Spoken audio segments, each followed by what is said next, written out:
오늘도 주의 은혜가 충만하기를 간절히 소원합니다. 여러분 오늘 예배를 잘 들으시기 바랍니다. 하나님께서 영광 받으실 때 그것이 또 우리에게 은혜가 되는 줄로 믿습니다. 여러분 오늘 부른 찬양처럼 모든 종교에는 믿음이 있습니다. 근데 그 믿음이 어떤 것이어야 되느냐? 오늘 설교 제목이 뭐라고 되어 있죠? 하나님 크기로 믿읍시다. 그렇게 되어 있어요. 우리 크기로 하나님을 믿는 게 아니라 하나님 크기로 하나님을 믿는 겁니다. 그 주제를 가지고 오늘 말씀을 나누려고 합니다. 모든 종교에는 믿음이 있다 그랬죠. 그래서 그 믿음이 그 종교를 유지해 줍니다. 그렇다면 우리가 믿는 믿음과 타 종교의 믿음은 무엇이 다를까? 다 믿는다고 그러는데 우리의 기독교를 더욱 특별하게 만드는 믿음은 무엇일까? 잘 생각해 보면 모든 종교에는요 그것을 무엇이라고 부르든 천국의 개념이 있습니다. 우리는 그 천국이라고 하기도 하고 하나님 나라라고 하기도 하고, 그런데 우리도 그 천국을 매우 중요하게 생각을 합니다. 그렇다면 다른 종교와 우리 사이에 또 그 차이는 또 무엇일까? 우리는 이제 천국의 모형을 가나안 땅에 입성하는 거다. 요단강 건너가 만나리 그래서 가나안 땅에 들어가는 거를 천국 입성하는 거 그렇게 생각하지 않습니까?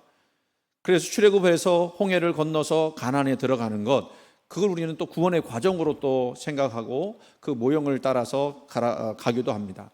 근데 그렇게 보면 뭐 다른 종교도 그렇고 우리 기독교도 그렇고 그들이 생각하는 천국 가는 거, 우리가 생각하는 천국 가는 거, 그 모양에서는 별로 다를 것이 없다라고 하는 거예요. 그런데 다른 게 하나 딱 있어요. 그게 뭔지 아십니까? 다른 종교에는 없고 우리 기독교에만 있는 거. 그게 뭐냐면요, 광야의 삶이에요. 다른 종교는 이 광야를 자기 구원의 과정으로 여기지 않는데 우리 기독교만은 그 믿음의 여정 속에서 이 광야가 반드시 있어야 한다라고 그렇게 가르치고 있습니다. 여러분 광야는 어떤 것이죠? 다른 말로 하면 환난이에요, 고난이에요, 고통이에요, 어려움이에요. 그런데 어느 종교도 이런 것을 좋아하거나 이것을 기뻐하는 종교는 없습니다. 그런데 유독 기독교 신앙에서만은 그 고통을 구원의 과정으로 여기고 오히려 그것을 기뻐하라 그렇게 가르치고 있어요. 믿으십니까? 광야를 한번 살펴보세요. 광야는 어떤 것입니까? 우리가 지난번에 안타까웠던 그 성지순례 가서 안타까웠던 거 뭐냐면 광야를 한번 가서 봤어야 되는데, 광야가 어떤 곳인지 좀 봤어야 되는데 그거 못 봤다고 그거 안타까워했거든요. 근데 광야 가봐야 뜨거운 햇빛만 있어요. 그늘이 없죠. 물이 없습니다. 뭐 먹을 것이 있습니까? 쉴 곳도 없습니다. 밤에면 들짐승이 돌아다니는 그런 곳입니다. 어디를 가나 힘들고 어디를 가나 어려울 뿐이에요. 그런데 이스라엘 백성을 그 백성으로 모신 하나님이, 모신 것이 아니죠, 그 백성으로 삼으신 하나님이 어떻게 하셨어요? 그 백성을 그 광야 가운데서 불기둥, 구름기둥으로 인도하셨습니다. 물이 없을 때는 바위에서 정말로 팍 기름 솟듯 그 유전에서 기름 팍 쏟아나듯 그렇게 솟아나는 물을 주셨습니다.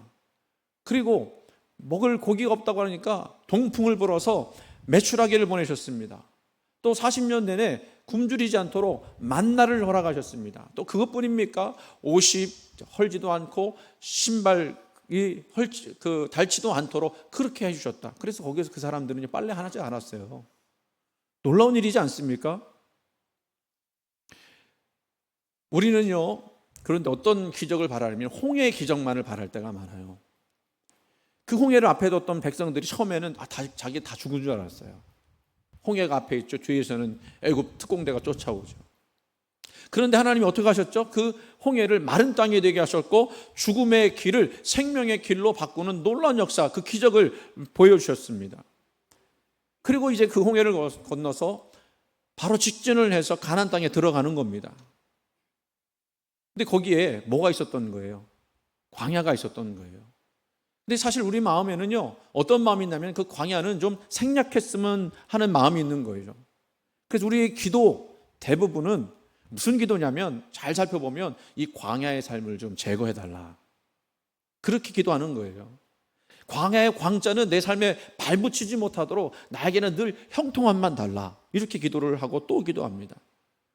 그런데 하나님의 뜻은 우리가 성경을 찾아봐도 그렇지 않습니다. 어떻게 해서든지 우리를 싫다고 하는데도 그냥 끌고 들어가서 광야의 삶을 살도록 하시는 거예요. 왜 그러실까요? 하나님은 왜 우리를 고난의 길에 두려워하실까요? 그 이유에 대해서 하나님이 분명하게 말씀하셨죠. 신명기 8장 3절 말씀, 신명기 8장 15절 말씀. 3절 말씀, 너를 낮추시며 너를 줄이게 하시며 또 너도 알지 못하며 내 조상들도 알지 못하게 하던 만나를 내게 먹이신 것은, 같이 읽을까요? 사람이 떡으로만 사는 것이 아니요 여호와의 입에서 나오는 모든 말씀으로 사는 줄을 내가 알게 하려 하심이라. 15절 말씀, 너를 인도하여 그 광대하고 위험한 광야 곧 불뱀과 전갈이 있고 물이 없는 간조한 땅을 지나게 하셨으며 또 너를 위하여 단단한 반석에서 물을 내셨으며 내 조상들도 알지 못하던 만나를 광야에서 내게 먹이셨나니 이는 다 너를 낮추시며 너를 시험하사 마침내 내게 복을 주려 하시면이라. 아멘. 하나님이요, 광야의 그 어려운 길을 계속 가게 하신 것은 낮추시기 위해서, 시험하시기 위해서. 근데 그것으로 끝나지 않고 뭘 주시겠다고요? 복을 주시겠다고. 하나님은요, 결국 생각해 보면 우리가 언제 복을 주시느냐면 광야의 삶을 걸어갈 때 복을 주시는 거예요. 그 광야의 삶에서 우리는 하나님 만나게 되는 거예요. 그 하나님과 동행하는걸 우리가 깨닫게 되는 거예요. 그래서 마침내 복이라는 것이 무엇인지 깨닫게 되는 것입니다. 그렇게 하나님은요, 이 광야의 삶을 지나게 하시면서 하나님 사람 되게 만드십니다. 그래서 우리 그 과정에서 이 광야가 왜 중요하냐라고 할 때 이 광야의 과정 속에서 하나님이 어떤 분이신지 그분을 알고 깨닫고 더 나아가서는 사랑하게 만드는 거예요. 만약에 이 광야의 과정이 없다라고 하면요, 이스라엘 백성은요, 하나님이 어떤 분이신지 잘 알지 못했을 거예요. 그냥 필요할 때, 내가 뭔가 필요할 때 뭔가를 주시는 분으로만 알 수 있었을지도 모릅니다. 이게 우리가 믿는 믿음의 한 핵심의 내용이에요. 하나님은 광야 속에서도 우리와 함께 하시는 분입니다. 근데 그 하나님은 어떤 분이시냐면 결국은 우리의 주권자가 되시는 하나님. 그래서 우리를 이끌고 결국에는 복으로 가게 하시는 하나님. 기도에 대한 내용도 얘기했지만 기도의 믿음 역시 마찬가지입니다. 여러분 기도하시죠? 기도할 때 무슨 기도를 하십니까? 우리 대부분은 내 뜻이 이루어지기를 원하여 기도할 때 할 것이 많습니다. 그렇죠? 근데 그 기도는 성경에서 말하기를 잘못된 기도라고 그래요. 우리가 바라야 될 기도는 내 뜻이 아니라 누구의 뜻이 이루어지기를 바란다고요? 하나님의 뜻이 이루어지기를 구하는 기도여야 한다는 겁니다. 그러니까 내가 내 필요를 위해서 기도할 수 있죠. 그런데 그것이 하나님의 뜻 안에서 이루어지기를 기도하는 것이 되어야 한다는 거예요. 그런데요, 저도 기도하지 않습니까? 제가 목회자이지만 기도는 늘 신비의 영역 같아요. 왜 신비냐면 저도요 하면 할수록 모르겠다. 참 모르겠다. 뭘 모르겠을까요? 네? 하나님 뜻이 어디 있는지, 정말 내가 구해야 될 게 무엇일지, 그런 생각이 들어요. 근데 어떤 목사님이 기도에 관하여 이런 말을 해주셨어요. 참 동감이 가는 말이었는데, 모름을 안고 하는 것이 기도이다 그랬어요. 여러분이 뭔가 알면 기도할까 안 할까요? 안 해요. 모르기 때문에 그 모름을 안고 기도하는 거예요. 그러니까 하면 할수록 모르기는 하는 것 같은데 내가 기도하면서 하나님께 나가는 것이죠. 내 뜻이 무엇인지, 하나님 뜻이 무엇인지 기도하면서 긴가민가? 이거 제대로 잘 구하는 것인가? 내가 너무 이기적으로 정욕으로 구하는 것은 아닌가? 내 상황을 내가 잘 알지도 못하면서 구하는 것은 아닌가? 이런 생각이 많이 드는 거예요. 여러분 중에는 이런 생각하신 분 있을지 모릅니다. 기도해도 안 해도 결과는 같아 보이는데 내가 기도한들 무슨 일이 일어나겠나? 하는 생각이 드는 거예요. 왜 그러냐면요, 나는 기도한다고 하는데도 내 일이 잘 안 풀리는 것 같아. 근데 세상 사람들은 하나님을 믿지도 않을 뿐더러 기도도 안 하는데 잘 되는 것 같아. 여기서 오는 이 괴리감이 있습니다. 그러면 여러분, 기도해야 할까요? 하지 말아야 할까요? 아니, 기도해도 같고 안 해도 같은데 뭐로 기도해요? 에? 뭐라고요? 데살로니가전서 5장 16절에 18절 말씀은 여러분 잘 아시죠? 항상 기뻐하라, 쉬지 말고 기도하라, 범사에 감사하라. 여러분, 저는요, 이게 이 말씀이 품은 그 놀라운 신비를 깨닫는 게 사실 죄송합니다만 얼마 되지 않았어요. 이 말씀이 얼마나 중요한지를 깨닫는 게 얼마 되지 않았어요. 그러니까 그 말씀 뒤에 이는 너희를 향한 하나님의 뜻이니라 그렇게 말씀하지 않았습니까? 아니 뭐 감사하고 기도하고 뭐 기뻐하고 이게 뭐 대단한 일도 아닌 것 같은데 왜 이게 하나님의 뜻이라고 했을까? 근데 이거요, 우리가 살아가는 삶 속에서, 지지고 볶는 이 삶 속에서 너무나 중요한 말씀이에요.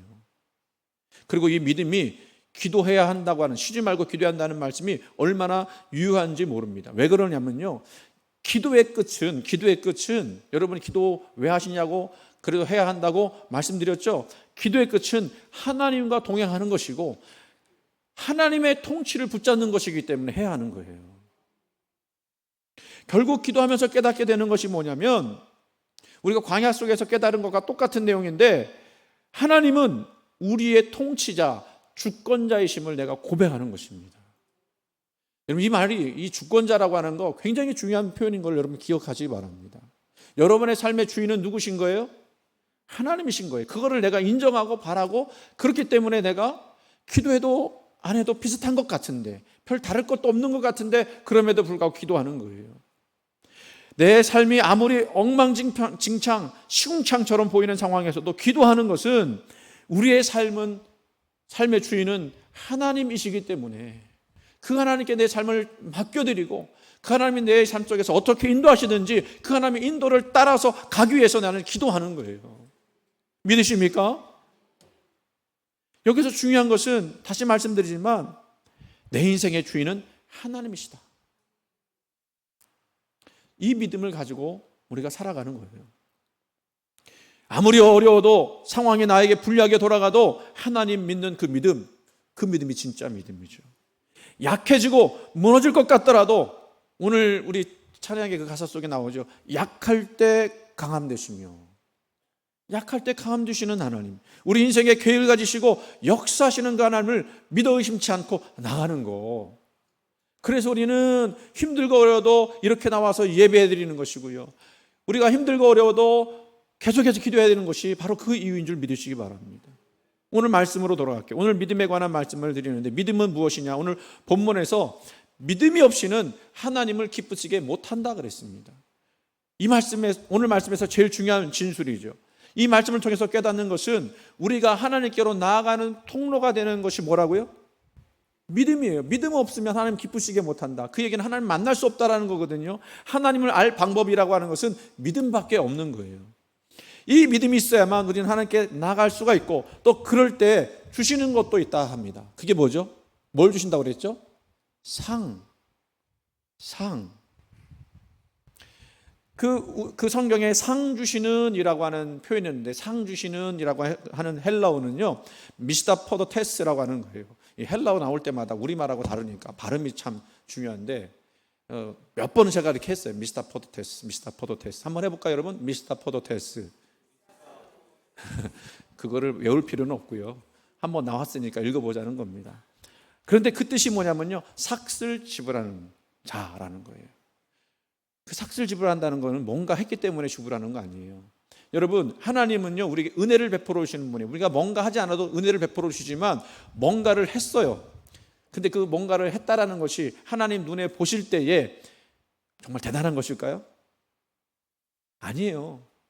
별거 아닐 거예요. 우리가 하나님을 바라볼 때 나는 대단하다고 생각하지만 하나님 편에서 우리를 볼 때 대단한 거 아니에요. 그런데 하나님은요, 그거 보시고 상 주신대요. 할렐루야. 근데 그 상, 봉, 그 뭘까요, 여러분? 여러분들이 머릿속에 생각하는 거는, 하나님이 복권에 당첨되게 하셔서 한 10억만 당첨되게 하셨으면 좋겠다. 또 물리적으로 보면 내가 지금 당하고 있는 상황이 극적으로 변화돼요. 정말 내가 원하는 삶으로, 뭐 한 10층짜리 빌딩의 주인 한번 되어왔으면 좋겠다, 이런 생각하실 수도 있을 것 같아요. 그런데 그 상은 그런 걸까요? 아니에요. 그 상은 하나님 자체를 말해요. 하나님이 하나님을 주시는 거예요. 보응하시는 분 자체가 상이지 않습니까? 다시 말하면 이 상은 하나님을 아는 즐거움을 말하는 거예요. 왜냐하면 그리스도인에게 있어서 최상의 기쁨은 그 근원은 하나님 자신이기 때문에 그렇습니다. 아무리 많은 것을 가졌다 할지라도 하나님을 모르면 공허해요. 제가 어제 그 밤에 잠을 자기 전에 간증이 하나 있어서 간증을 영상으로 보는데, 그분이 그런 분이더라고요. 외국분인데 성공을 목표로 삼고 얼마나 노력을 했는지 대학의 교수가 됐고, 젊은 나이에 교수가 됐고, 그리고 정교수가 되고, 그리고 종신교수가 되고, 또 학과장이 되고, 그리고 자기가 원하는 것들을 다 누렸다는 거예요. 하나님 없이, 하나님을 부정하는 무신론자였는데, 그런데 가면 갈수록 뭘 느끼게 되면 공허하다는 걸 느끼는 거예요. 외롭다라는 걸 느끼는 거예요. 그래서 하나님께로 돌아온 거예요. 여러분, 그 얘기는 뭐죠? 아무리 좋은 것 가지고 있다 할지라도요, 그거는 그 순간뿐이에요. 쓸모없어요. 쓸모없다고 표현하면 좀 이상하겠지만 그게 나의 구원에, 나의 영혼에 별 도움이 안 돼요. 근심과 염려만 줄 뿐이지. 그래서 우리는요, 누구를 받아야 되느냐면 하나님을 받아야 돼요. 하나님을 우리 가운데 모셔야 해요. 그런데 이 말씀 속에서는 뭐죠? 하나님을 잊지 않고는 그 하나님의 실존, 그 하나님을 알아가는 기쁨도 누릴 수가 없는 거예요. 우리는 그래서 하나님 그분을 구해야 할 줄로 믿습니다. 이런 차원에서 오늘 이제 본론적으로 들어가는 말씀을 드리고 싶어요. 하나님의 나타나심을 구하는 믿음이어야 하는데, 우리가 아까도 얘기했던 것처럼 광야에서 또 기도하는 가운데 우리가 결국은 경험하는 것은 뭐냐면, 하나님은 우리의 통치자, 우리의 주권자가 되시는 분이라는 것을 우리가 결국 고백하는 거 아니겠습니까? 근데 그 하나님은요, 우리에게 어떤 식으로 나타나느냐? 우리의 크기로 나타나는 분이 아니라 하나님의 크기로 나타나신다는 거예요. 능력과 권세로 우리에게 나타나십니다. 그것이 바로 기적이에요. 그 기적을 우리는 영어로 하면 미라클이라고 하기도 하고, 또 요한복음처럼 표적이라고도 하죠. 표적이란 무엇입니까? 그 기적을 통해서, 그 어떤 행위, 어떤 변화를 통해서 하나님의 살아계심이 드러나는 증거라고 말하는 거죠. 그래서 성경에는요, 이 하나님이 살아계시고 하나님 역사의 주관자 되신다는 것을 알게 하시기 위해서 홍해를 가르시기도 하고, 불기둥, 구름기둥으로 인도하시기도 하고, 하늘에서 불도 내려주시기도 하고, 그래서 그것을 보는 백성들이 하나님을 찬양하고 하나님을 인정하게 되었다라고 말씀하고 있어요. 그런 의미에서 기적은 중요해요. 그런데 우리의 믿음은 바로 이런 기적의 연속을 맛봐야 한다는 겁니다. 왜 그럴까요? 하나님은 천지보다 크신 하나님이시기 때문에 그렇습니다. 믿으십니까? 이 우주 만물을 통치하시는 분이시기 때문에 그렇습니다. 근데 그분이 나타나신다고 할 때 우리가 생각하는 것 수준에서 머물지 않는다는 거예요. 우리가 생각하지 못하는, 우리가 도저히 가늠할 수 없는 그 크기로 하나님은 역사하신 줄 믿으시기 바랍니다. 그렇게 하나님께서 하나님의 크기로 역사하신다면 그것이 우리에게는 기적이 되는 거예요. 하나님이 우리에게 이런 기적을 베푸시는 이유 중에 하나는 우리 인생을 주도하신다는 걸 알려주시고, 또 우리의 인생의 주인 된다고 하는 것을 알려주시기 위해서 그렇죠. 그 기적은 또한 하나님의 크기로 하나님이 일하신다는 것을 보여주는 증거이기도 합니다. 하나님이 지금도 일하신다고 하는 것을 우리가 믿는다면, 믿으십니까? 지금 하나님은요, 우리 크기로 일하시는 것이 아니라 하나님의 크기로 일하시는 거예요. 믿으세요? 우리는 무엇을 믿어야 할까요? 일하시는 하나님이시며 기적을 우리에게 베풀어 주시는 하나님을 믿는 것입니다. 우리가 하나님을 그런 의미에서 제한해서는 안 돼요. 우리 하나님이 물질에 제한 받으실까요? 아니면 우리의 경험에 제한 받으실까요? 그런데 우리는 제일 먼저 하나님의 일을 한다고 할 때 따지는 것 중에 한 가지가 얼마 있느냐? 우리 경험에 그것에 우리 경험과 순한 방향이냐 아니면 반대하는 방향이냐? 그거를 우리가 따지지 않습니까? 우리가 뭔가를 행하게 될 때 우리는 먼저 기도부터 해야 돼요. 하나님이 일하신다면 이 일을 통해서 하나님은 하나님의 크기를 보여줄 줄로 믿습니다. 그게 우리에게 기적으로 오는 거죠. 오병의 기적, 우리가 잘 알고 있는 기적인데 다시 한번 말씀을 나누면서 은혜를 받을게요. 광야에서 말씀을 듣다가 사람들이 하루 종일 굶었어요. 얼마나 배가 고팠을까요? 그때 제자 안드레가 어느 소년에게서 물고기 2마리, 떡 5개, 그거를 가지고 왔어요. 요한복음 6장 9절 말씀 읽어볼게요. 여기 한 아이가 있어 보리떡 5개와 물고기 2마리를 가지고 있나이다. 자, 보세요. 이 안드레가요, 정말 예수님께 여기 이거라도 있으니까 좀 예수님 받으십시오라고 한 거 아니에요. 그래도 다른 제자보다 나았어요. 충성되게, 또 고맙게도 그렇게 물고기 2마리, 떡 5개를 주님께 드렸습니다. 그런데 안드레가 그 다음에 뭐라고 말을 하냐면, 그러나 이것이 이 많은 사람에게 얼마나 되겠사옵나이까. 여러분, 이 이야기가 이해가 돼야 안 돼요? 지금 안드레의 모습이 저와 여러분의 모습인 거예요. 지금 안드레는요, 자기 손에 들려있는 것만 보는 겁니다.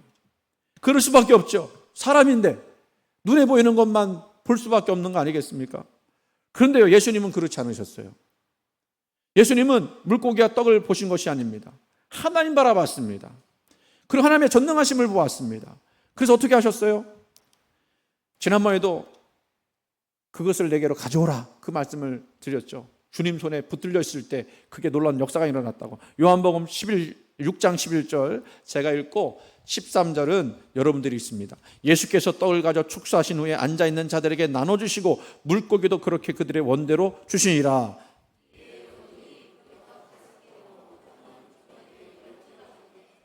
아멘. 보세요. 예수님이 축사하셨어요. 축사하셨다는 것은 감사 기도를 드렸다는 겁니다. 이거라도 주신 거 감사합니다, 이렇게 기도하신 것이 아니라 하나님, 이것을 통해서 하나님의 능력을 보이시고 하나님의 크기를 보여주옵소서 기도하신 거예요. 그래서 원하는 대로 주었어요. 그랬더니 13절 말씀에 그것으로 남은 조각이 12바구니나 되었더라. 상상이나 할 수 있었던 것입니까? 물론 이런 기적이 오늘 우리에게 일어난다고 그런 얘기가 아니에요, 여러분. 근데 그와 비슷한, 그와 비견할 수 있는 일들은 분명히 있습니다. 물질 때문에 염려하고 걱정했는데 하나님이 이런저런 통로를 통해서 그것으로 감당케 하시는 경우들도 있지 않습니까? 저는 그런 경험이 있어요. 제가 많이 빚져서 그런 게 아니라 교회 건축할 때 저는 그런 경험이 있어요. 도저히 사람의 생각으로는 안 되는 건데 하나님이 그렇게 만드신 거예요. 오늘 우리가 가져야 될 믿음은 뭐 항상 기적만 바라는 그런 얘기가 아니라 하나님은 지금도 하나님의 크기로 일하신다고 하는 그 믿음을 가지고 나가는 겁니다. 제가 설교문을 막 정리하다가 너무 이게 좀 딱딱한 것 같고 그러다가 오늘 아침에 저희 어머니가 가끔씩 카톡에서 뭐 좋은 글을 보내주는데 오늘 설교하고 딱 맞는 글을 보내주셨어요. 예화예요. 잘 들어보세요. 은혜 받으실 것 같습니다. 가난과 장애, 차별과 절망, 도저히 평안할 수 없는 상황과 조건에서도 평안을 누리며 산 한 사람의 이야기입니다. 충청도 농사꾼의 6남매 중 막내 아들로 태어난 한 아이가 있었습니다. 그는 2살 때에 소아마비를 앓았으나 너무 가난하여 치료 시기를 놓쳤고 그 후유증 때문에 안진뱅이로 어린 시절을 살았습니다. 아버지는 아들의 장애를 볼 때마다 술을 마신 날이면 저런 쓸모없는 놈 제발 좀 갖다 버려라 하고 폭력을 행사하였고 어머니는 눈물로 지샜습니다. 혼자 힘으로 설 수도 없었기에 기어다녔습니다.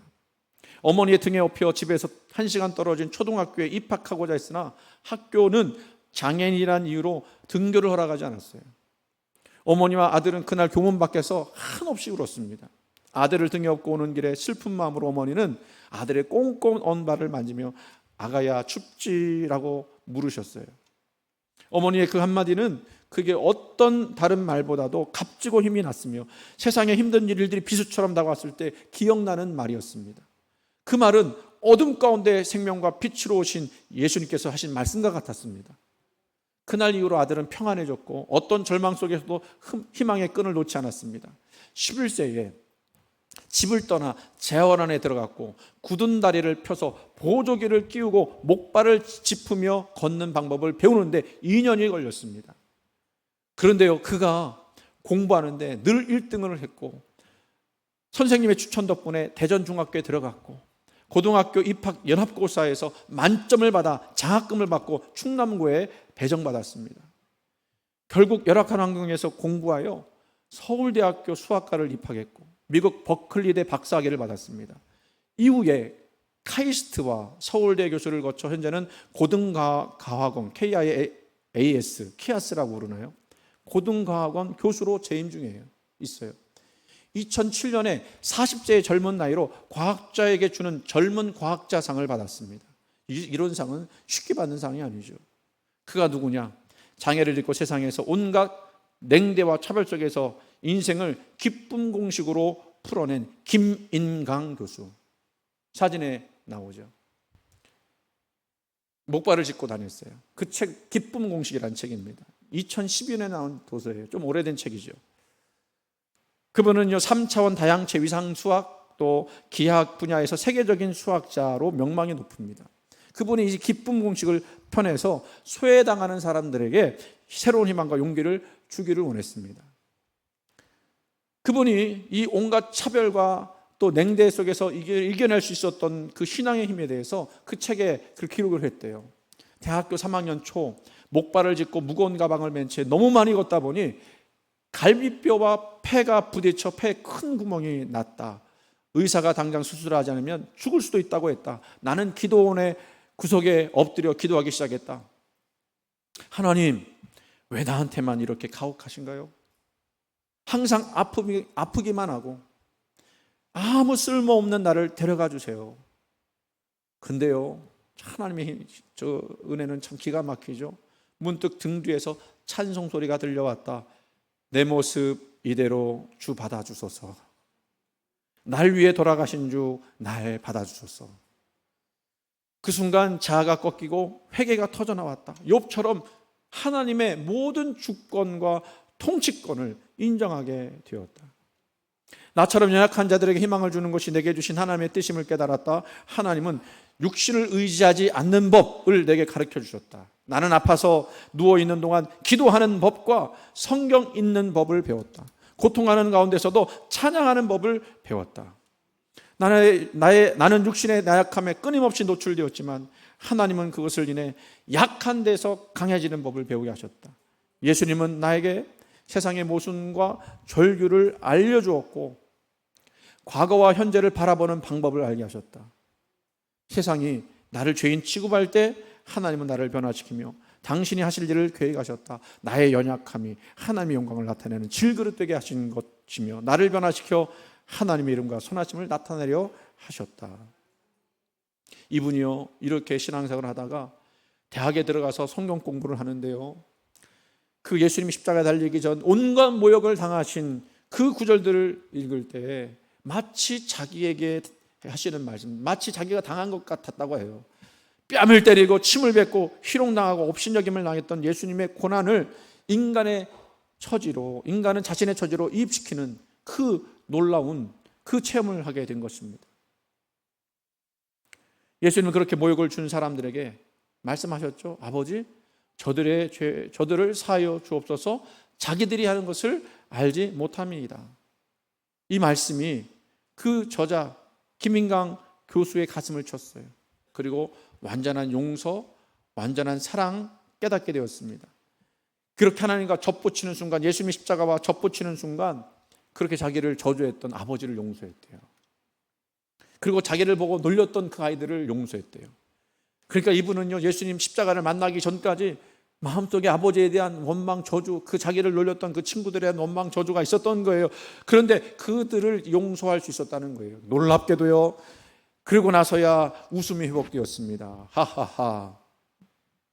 맡겼던 기쁨의 샘물이 터졌어요. 놀라운 것 아니에요? 이게 하나님 일하시는 방법 아닙니까? 그 치료 시기를 놓쳐서 그 가난한 그 아이가 안전뱅이로 평생 살 수밖에 없었던 그 아이인데 하나님이 그 인생 속에서 일하시니까 하나님의 크기로 그 인생을 들어 쓰신 거예요. 이게 바로 기적 아닙니까? 하나님 하실 수 있는 일들이지 않겠습니까? 여러분은 신앙생활하면서 이 일은 하나님이 하시지 않으면 안 되는 일이야 라고 고백했던 일들이 있으시죠? 있으십니까? 그런 일들을 오늘도 우리는 경험할 수 있어요. 그래야만 되고요. 그렇다고 무슨 세상적으로 대단한 일을, 그 업적을 이루라는 게 아니고요. 무슨 대통령 되고 국무총리 되는 것만 하나님의 기적이 아니라 그럴 수 없는데, 그럴 만한 상황이 안 되는데 항상 기뻐하고 쉬지 말고 기도하고 범사에 감사한다면 그 기적이 아닙니까? 주님 뜻이 그거예요. 바울이 말한 것이 바로 그겁니다. 너는 어떤 상황, 어떤 형편, 네 생각과 네 뜻대로 되지 않는 그 상황에서도 항상 기뻐하고 쉬지 말고 기도하고 범사에 감사해야 한다. 거기서 기적이 나타난다. 하나님이 그때부터 일하기 시작한다. 여러분 잘 생각해 보세요. 여러분이요, 어려운 중에도 믿음으로 사는 것 그 자체가 기적인 줄 믿으시기 바랍니다. 저는 그런 생각이 들어요. 여러분들이 그 더운 여름에 그 땀 삐질삐질 흘리고, 오늘도 우리 박양숙 권사님이 땀 삐질삐질 흘리면서 그거 밀차 밀고 막 올라오는 거예요. 얼굴에 땀이 막 쏟아지는데요, 얼굴은 웃음이에요. 할렐루야. 오늘 범이가 막 왔다 갔다 안 하는 거 여러분 모르시죠? 범이가 오늘 그 댓글에 뭐라고 썼느냐면, 얘가 이제 수족구 걸려갖고 몸은 괜찮은데 수족구 걸려갖고 못 왔어요. 그러니까 박용현 집사님이 댓글에 뭐라고 썼냐면, 엄마 교회 가서 예배하고 싶어하고 엉엉 울었대. 할렐루야. 그 기적이에요, 여러분. 저는 여러분 그 기적인 것 같아요. 제가 열심히 설교 준비하지만 그 설교를 여러분들이 열심히 들어주시는 것도 저는 감사해요. 기적이라고 생각해요. 저는 할 때마다 이게 좀 뭔가 부족한데 뭔가 좀 안 된 것 같은데 이런 생각이 들거든요. 그래서 또 이렇게 또 힘차게 또 말씀을 전하는 것도 기적인 줄 믿으시기 바랍니다. 여러분, 이 모든 일은 내 믿음의 크기로 된 게 아니에요. 우리는 우리 자신에게서 그 어떤 것, 선한 것도 나올 수 없다는 걸 너무 잘 알고 있습니다. 믿으십니까? 그런 우리인데 소망이 있을 수 있습니까? 그런데 하나님은요, 이런 우리를 이끌어 가셔서 하나님 믿게 만드시고 소망하게 하시고 포기하지 않게 하시고 낙심하지 않게 하셔서 그 길을 걸어가게 하시는 것, 그게 기적이라는 거예요. 오늘 여러분이 예배하고 기도하는 믿음을 갖는 것은 여러분의 힘과 능력으로 될 수 있는 것이 아닙니다. 우리는 그것을 바라는 것이 아니에요. 우리 힘으로 되지 않는 것들을 바라보면서 하나님의 크기로 하실 것들을 우리가 바라보면서 나가는 거, 이 일은 하나님만이 하실 수 있습니다. 그런데 하나님 일하시면 이것은 가능하게 될 줄로 믿습니다라고 믿고 나가는 것입니다. 오늘 저와 여러분이 믿어야 할 것은 하나님은 지금도 하나님의 크기로 일하신다는 거예요. 그분이 우리의 삶을 주관하시고 그분이 우리의 삶을 통치하신 그 삶 속에서 우리는 그 하나님의 역사를 늘 보게 될 줄로 믿습니다. 그래서 절망 가운데 소망 주시고 미움 가운데 사랑 주시고 낙심한 가운데서 다시 일어섬을 주시는 거예요. 어떻게 그럴 수 있느냐? 하나님이 지금도 살아계시기 때문에. 만약에 지금도 하나님이 그 일을 하시기로 작정하셨다면 얼마나 내가 큰 사람이냐, 내가 얼마나 가졌느냐 중요할까요? 우리는 일단 내 안에 있는 것을 봅니다만, 그런데 그게 얼마나 되겠습니까? 하나님은 그걸 보지 않으시고 하나님의 뜻으로 능력으로 일하시는 거예요. 절망만 하시는 분 계십니까? 다시 소망을 품으십시오. 그 일들이 내 크기로는 안 됩니다. 그러나 하나님 손에 붙잡힌 우리에게 하나님 크기로 하면 될 수 있습니다. 헛된 소망 두라는 거 아니에요. 내 욕망을 채우라는 얘기가 아니에요. 기적을 그런 식으로 바라는 것이 아닙니다. 하나님의 뜻이고 하나님 원하시는 일이기 때문에 하나님께서 하나님의 크기로 일하실 줄 믿습니다. 그거 바라보고 나가는 거예요. 히브리서 11장 6절 말씀, 믿음이 없이는 하나님을 기쁘시게 못합니다. 하나님 무슨 일을 완수하는 것보다도 그 완수는 하나님께서 하실 수 있어요. 우리가 못해도 하실 수 있어요. 하나님 무엇에 관심 있으십니까? 우리와 세상 사람들이 그 하나님을 알고 믿는 거예요. 그 하나님의 크기로 하나님께서 일하신다는 것을 깨닫는 거예요. 그래서 하나님이 우리에게 오셔서 은혜를 베풀어 줄 뿐만 아니라 사명도 주시고 그 일을 감당할 수 있도록 능력도 주시고 그 목적을 성취하시는 것을 보게 만드시는 거예요. 그러면 우리는요, 믿음을 가지고 하나님께 나갈 수 있음을 믿습니다. 그리고 그 어느 때보다도 하나님을 더 깊이 알게 될 줄로 믿습니다.